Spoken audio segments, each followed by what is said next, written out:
Elvis Presley's granddaughter, Riley Keough, is opening up about her plans for Graceland and a promise to her mother. For over 40 years, the upstairs of Graceland has been locked. No photos, no tours, no exceptions. But now, Elvis Presley's granddaughter, Riley Keough, is finally breaking the silence. What she reveals is shocking. Hidden rooms, sealed letters, secret recordings, and emotional truths the world has never heard. We were very close, so a lot of the Graceland stuff I was already involved in with her. Could there really be a tunnel beneath the house? Did Elvis leave behind music no one's ever heard? And why is one room still exactly as he left it the day he died? Let's discover. Graceland, more than just a mansion. No cameras, no tourists, no exceptions. For over 4 decades, the entire second floor of Graceland has been completely off-limits, untouched, sealed, and protected like a time capsule. Even the most loyal Elvis fans have never laid eyes on it. But now, for the first time, we're hearing from someone who's been behind those locked doors. Riley Keough, Elvis Presley's granddaughter, is revealing personal and emotional details about what really lies upstairs at Graceland. What was Elvis hiding up there? Why has this area remained closed for so long? And what did Riley find that changes everything? To understand why these questions matter so much, we have to start at the beginning. Not with the fame, not with the music, but with a house. Graceland wasn't always a global icon. It began as a relatively modest colonial revival home, constructed in 1939 by a Memphis printing company owner named S.E. Toof. The house sat on a quiet plot of land in what was then the countryside, peaceful, quiet, and surrounded by fields. It had just 10 rooms and was designed to look elegant, but not extravagant, with clean white columns, arched windows, and a dignified front porch. In 1957, a 22-year-old Elvis Presley had just hit the height of early superstardom. He was restless, constantly followed, and needed somewhere to retreat from the chaos of fame. That year, he bought Graceland for $102,500, adjusted from the often-quoted $12,500 down payment. It wasn't the size or grandeur that caught his attention. It was the privacy. But that wouldn't last.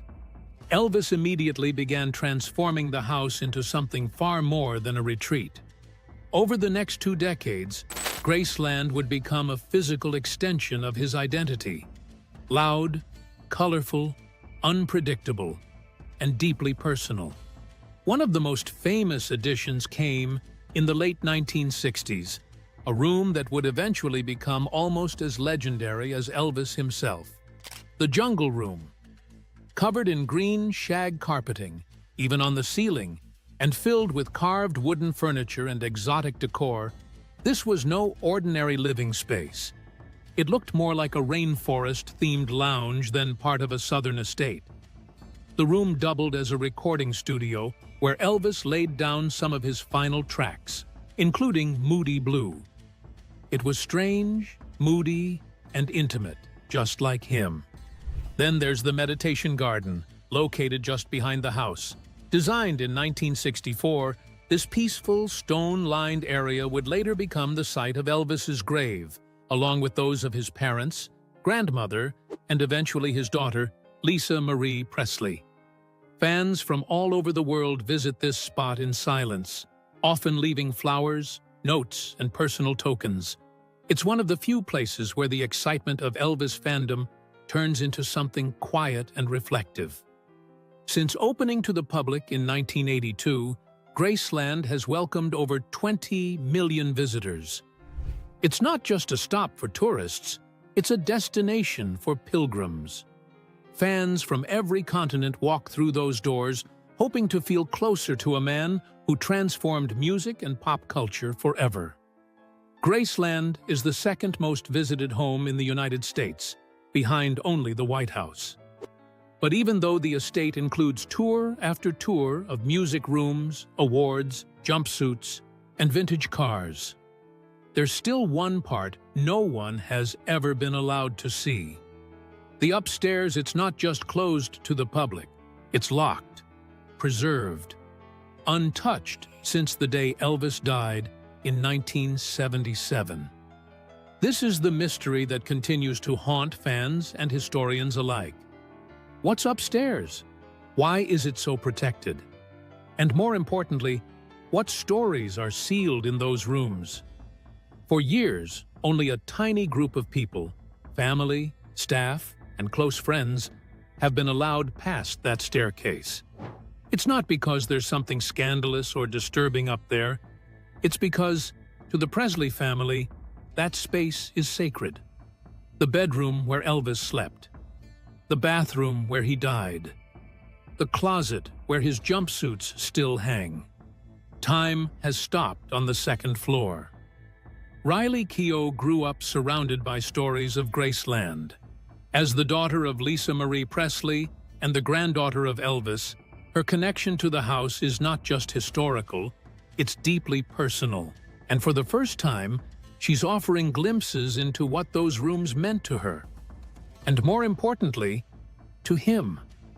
The upstairs is where Elvis hid from the world, where he read, wrote, grieved, created, and unraveled. In a house known for its spectacle, this floor is silent, unseen. Yet, in many ways, it's the most important part of the story. The allure of Graceland has never just been about what's on display. It's about what's still hidden. Riley's insights into the upstairs give us something new, not just access, but understanding. What she found inside those locked rooms wasn't just memorabilia. It was memory, private, raw, and real. And it's time the world heard what she has to say. Riley Keough unlocks the upstairs, secrets and revelations. For over 4 decades, it was completely off-limits. No visitor tours, no video footage, no photographs. The second floor of Graceland, where Elvis Presley lived and where he died, was sealed shut, protected from even the most dedicated fans. But in a move no one expected, Riley Keough, Elvis's granddaughter, and now the official owner of the estate, has begun to speak. And what she's revealed is nothing short of shocking. Behind the closed doors of that upstairs hallway are secrets no one outside the family has ever heard.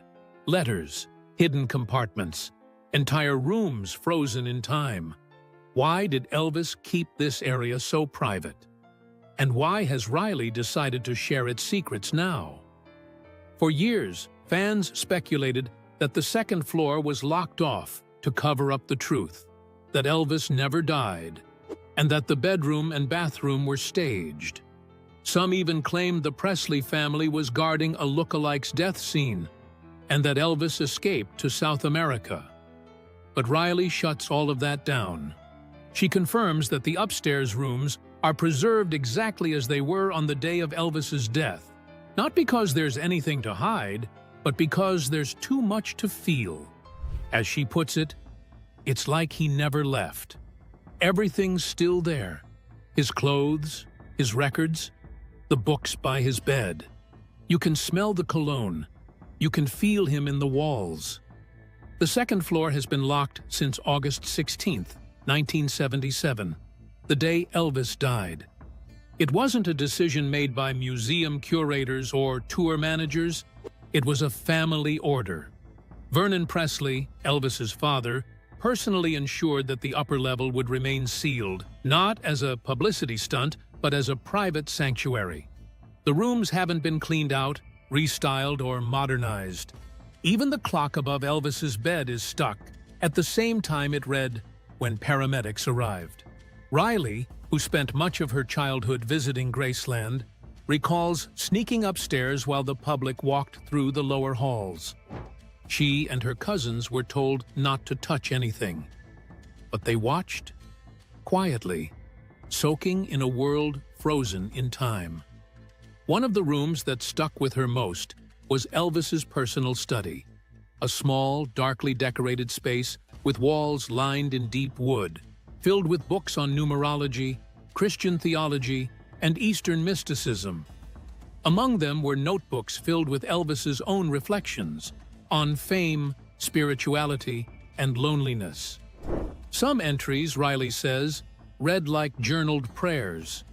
Others are more erratic, unfinished song lyrics, stream of consciousness paragraphs, scribbled quotes. One page, she recalls, just had the word free written over and over. There are also physical artifacts that Riley believes offer a window into her grandfather's state of mind. Elvis's bed, still dressed in its original silk sheets, is flanked by two nightstands, one topped with a Bible and handwritten annotations, the other with pain medication bottles, some still full. Tucked beneath the bed, Riley found a shoebox labeled "Do Not Open." Inside, unsent letters. One of them was addressed to Lisa Marie. Another simply read, "To whoever finds this after I'm gone." These items, Riley admits, are too personal to release to the public, but she acknowledges they exist and that they've changed how she sees her grandfather. In the adjacent bathroom, where Elvis passed away, almost everything remains intact. Riley refuses to speak in detail about the room out of respect, but confirms it's never been altered. Not even the towels have been replaced. The room is sealed with the same reverence as a mausoleum. For the Presley family, this wasn't just a place of tragedy. It was a deeply private space, where Elvis often locked himself away from the pressures of the outside world. Riley says he spent hours in there reading, meditating, and sometimes just sitting in silence. The bathroom, like the bedroom, was a refuge. Another space Riley spoke about, never mentioned in official Graceland literature, is what she calls the quiet room. A small, tucked-away area at the end of the upstairs hallway that Elvis had designed as a meditation space. With low lighting, cushions on the floor, and a soft hum from an old sound machine, this room was where Elvis would go to pray, reflect, or escape. There are no photos of it, no fan accounts, and until Riley mentioned it, no one even knew it existed. She believes it's one of the most honest parts of who he was. A man constantly searching for peace in a world that wouldn't stop looking at him. So why has she decided to talk about it now? Riley says that for years, the upstairs remained silent out of necessity. Her mother, Lisa Marie, had a protective relationship with that part of the house. It was too painful, too sacred, too unresolved. But after Lisa Marie's passing, Riley found herself in a new role, both as owner of Graceland and as the voice of a family legacy. She felt it was time to share the parts of the story that had never been told, not for spectacle, but for understanding. Not to exploit, but to connect. Still, Riley is clear. The upstairs will remain closed to the public. These stories, these revelations, are meant to give fans a deeper emotional connection to Elvis, not physical access to the rooms. Some spaces are meant to stay personal, she said, but that doesn't mean they have to stay secret. Is Elvis still alive? The most enduring theory in pop culture. Could Elvis Presley have faked his own death and escaped through a tunnel buried beneath Graceland? It sounds like something out of a thriller novel, but to this day, thousands of fans believe it's not just possible, they believe it happened. What fuels this theory isn't just blind devotion or tabloid nonsense. It's the unusual details surrounding his final days, his need for extreme privacy, and the layout of Graceland itself, which some say includes a hidden underground passage built specifically for him to vanish when he needed to. Did Elvis Presley use a secret tunnel to escape Graceland? Many would believe that maybe he did because he was just so famous. The tunnel rumor has circulated for decades. According to some former Graceland employees and unverified visitor accounts, there's said to be a hidden passage leading from the main house to the rear of the property, or even beyond it. One popular theory claims it stretches beneath the meditation garden and leads to an unmarked exit in a wooded area behind the estate. The purpose? Depending on who you ask, it was either a privacy safeguard, so Elvis could avoid paparazzi, or an emergency escape route, just in case he ever decided to disappear for good. Those who support this theory point to Elvis's growing paranoia in the 1970s. He had microphones swept for bugs. He stopped performing regularly.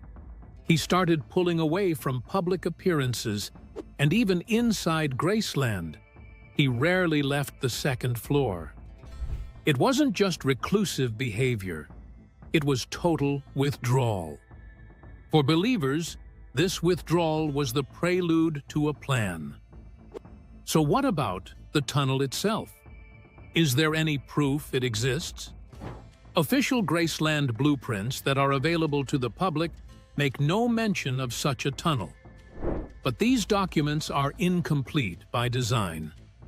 Graceland's second floor isn't shown either, and we know that area exists. Some former staffers have denied the tunnel outright. Others have said, cryptically, there are things not even employees are shown. The Presley family has never acknowledged a tunnel in any interview, memoir, or authorized documentary. But that hasn't stopped fans from trying to prove it. In 1987, a freelance journalist reportedly snuck onto the property and claimed he found a partially concealed concrete entryway near the rear carport. His claims were never verified, and no photographic evidence was ever published. But once that rumor spread, it stuck. Then came the sightings. The first major "Elvis is alive" moment came in 1978, just 1 year after his death. A man resembling Presley was reportedly seen boarding a plane at Memphis International Airport under the name John Burroughs. That's not a random alias. John Burroughs was the same fake name Elvis had used repeatedly when checking into hotels on tour. The sighting made local news, but was brushed off as coincidence. Still, it triggered a wave of similar stories. In 1984, a tourist visiting Graceland took a photo of a groundskeeper relaxing behind the house. That image went viral, or as viral as a photo could go in the 80s. Fans insisted the man was Elvis. He wore sunglasses, had Presley's facial features, and appeared heavier, in line with what Elvis would have looked like had he aged naturally. The image was blown up, analyzed, and scrutinized. But to this day, Graceland staff have never revealed who the man actually was. More sightings followed. Elvis in Michigan, Elvis at a Burger King in Texas, Elvis spotted watching an Elvis impersonator show in Nevada. One of the strangest reports came in 1994, when a man matching his description reportedly walked into a DMV in California. The clerk said he was polite, quiet, and paid in cash. When asked for a name, he said, "That's not important." The security footage, if it ever existed, was never released. Another layer of the theory rests on the official documentation of Elvis's death. Some fans point to inconsistencies in the death certificate, mainly the spelling of his middle name. Elvis's legal middle name was Aaron, but the gravestone and paperwork read Aaron. For believers, this was no typo. It was a deliberate signal, a sign that the man buried there wasn't actually him. But why would Elvis fake his death? The most common theory is burnout. By the late 1970s, Elvis was in chronic pain, struggling with addiction, and sick of fame. He believed he couldn't escape the public eye unless he disappeared entirely. Faking his death would have been the only way to live in peace. Supporters argue that Elvis had the money, the connections, and the isolated property to pull it off. especially if he had a private tunnel leading out of his estate. Of course, there's no credible forensic evidence that he lived beyond 1977. No DNA match, no fingerprints, no verified communications. His autopsy was performed, his body was viewed by family, and his funeral was public. The sightings, while fascinating, are ultimately based on blurry photos and unverified anecdotes. Many of the supposed witnesses have walked back their stories over the years. Still, what keeps the theory alive is how little of Elvis's final days were seen. He hadn't been photographed publicly in months. He wasn't touring. And, most notably, he was living almost entirely in the upstairs portion of Graceland, which remains sealed to this day. That silence has created a vacuum, and nature abhors a vacuum.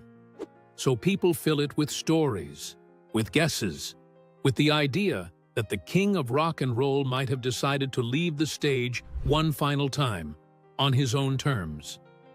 Riley Keough doesn't need to address every rumor. She understands that part of Elvis's enduring power is the mystery. She's said repeatedly that her role is not to explain him, but to protect what mattered to him.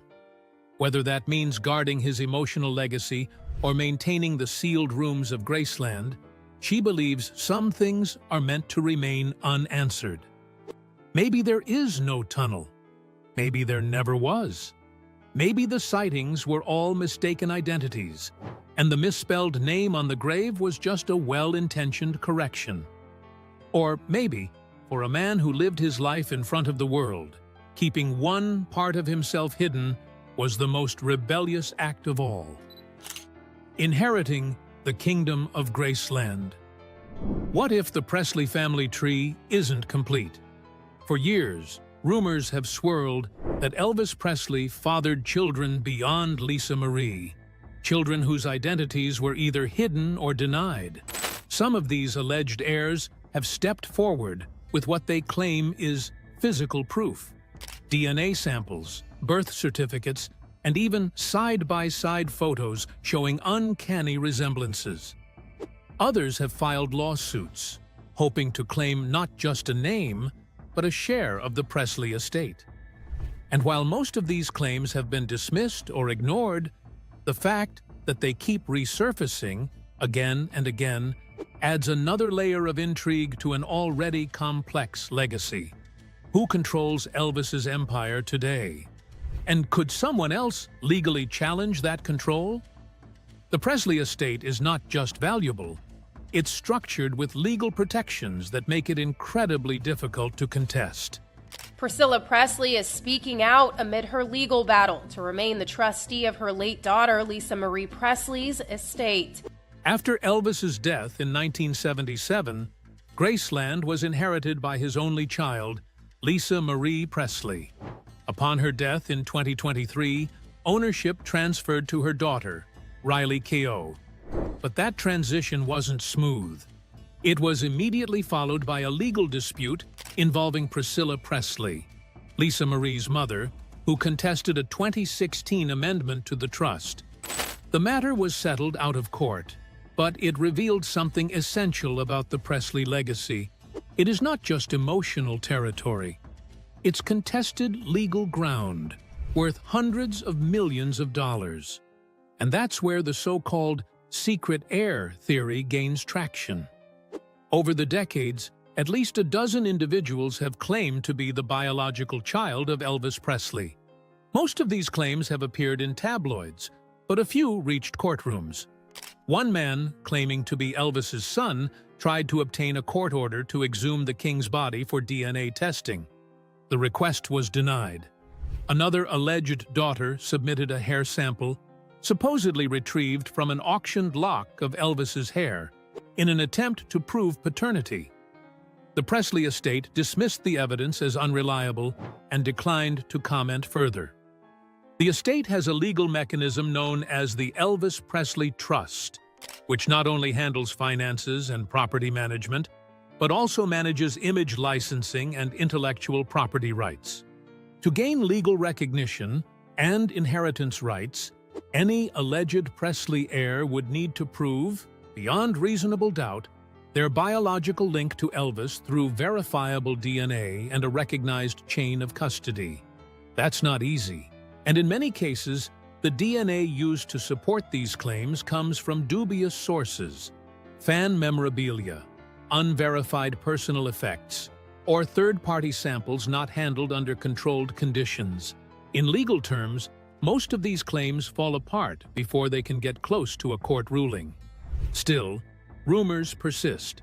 Some fans believe that Elvis may have had secret relationships in the 1950s and 60s, before and during his marriage to Priscilla.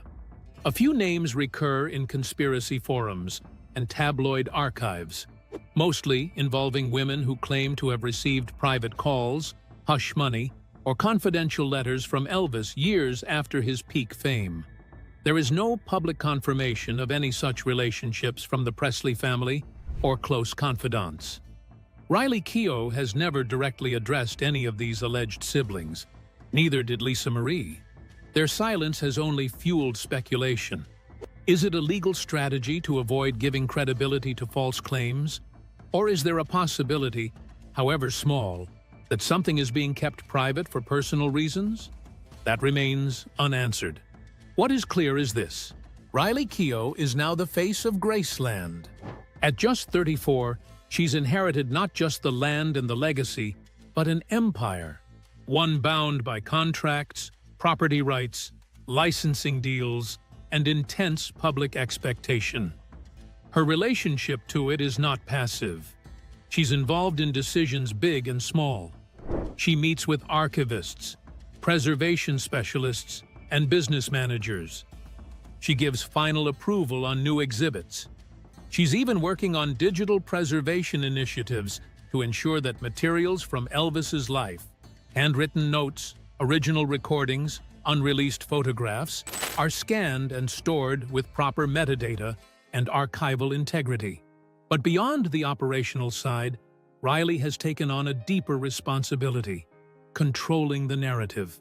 That's not easy. Elvis Presley isn't just a musician, he's a symbol. He represents a very specific period of American culture, one loaded with contradictions: fame and isolation, rebellion and conservatism, groundbreaking creativity, and personal turmoil.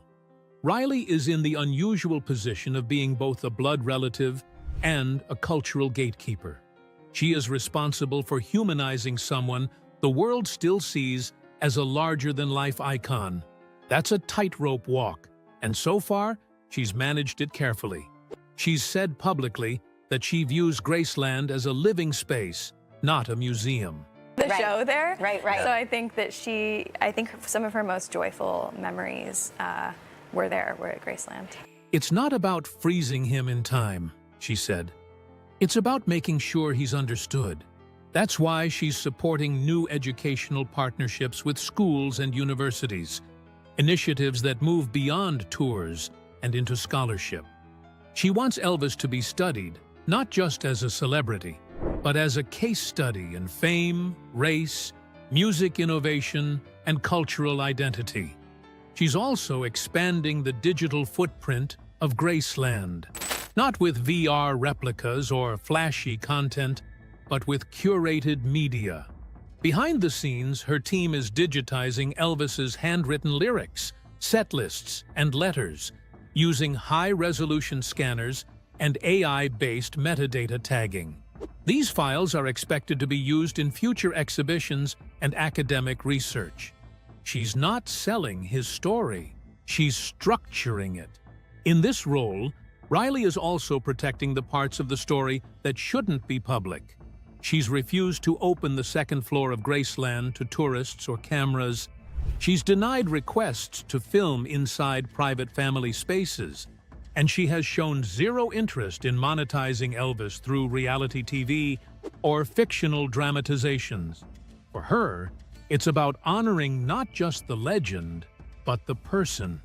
That includes respecting the parts of his life that were messy, unflattering, or simply painful. If there is a secret heir out there, someone with a legitimate connection to the Presley bloodline, Riley will likely be the one to decide what happens next. Not a judge, not a reporter, not a viral post on social media. And that may be what unnerves people most. She controls the story now. The final chapter, or the next one, goes through her. The lost recordings. Are there unreleased Elvis albums hidden in Graceland? Could Elvis Presley have left behind songs no one has ever heard? For decades, rumors have circulated about unreleased recordings Elvis made in the final years of his life, tucked away in Graceland, possibly even inside the sealed-off upstairs rooms.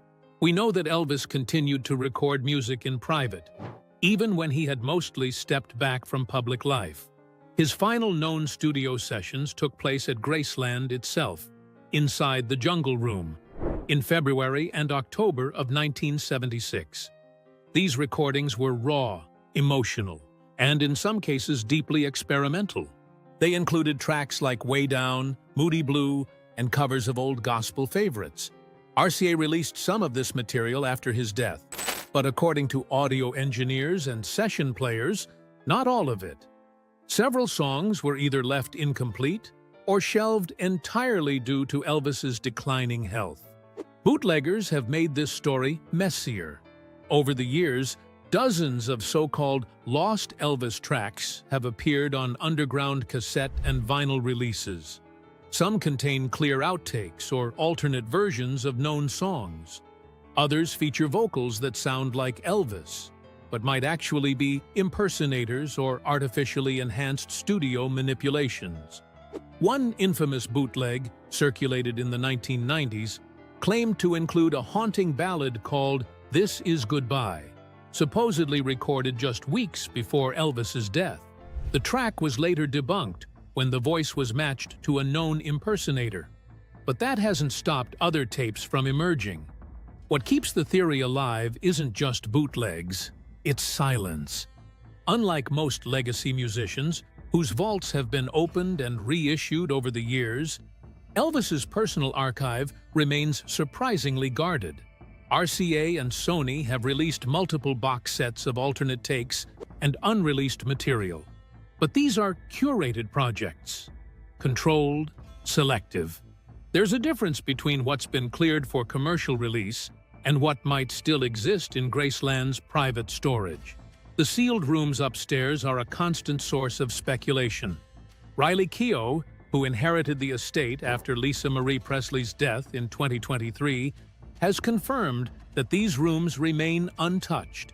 She's described them as frozen in time, and while she hasn't specifically mentioned music recordings, she has alluded to personal artifacts that have never been cataloged or shown publicly. She did have like a thing where she felt connected to, she was very intuitive. Archivists working with Graceland have said the same, that the full contents of certain storage areas, especially in Elvis's bedroom and study, haven't been digitally archived yet. That includes documents, books, tapes, and unreleased materials. One former estate employee anonymously claimed in a fan forum that a reel-to-reel tape player was found in Elvis's upstairs study, along with a small stack of unlabeled tapes. There's no official confirmation of this, but the story gained traction because it lines up with known facts. Elvis often recorded himself singing casually at home, sometimes to review his voice, other times to share rough drafts with close collaborators. These tapes weren't always meant for release. They were personal and perhaps deeply private. Even Elvis's former producer, Felton Jarvis, once said that Presley recorded far more than RCA ever released. He spoke of late-night tapes and rough piano sessions that were kept off the label's radar because Elvis didn't want anyone hearing them yet, or ever. Whether those recordings survived and whether they still sit boxed in a cabinet somewhere upstairs is the question no one seems able to answer definitively. Thanks for watching. If you enjoyed this, don't forget to like, comment, and subscribe. Click the next video for more exciting content. You don't want to miss this.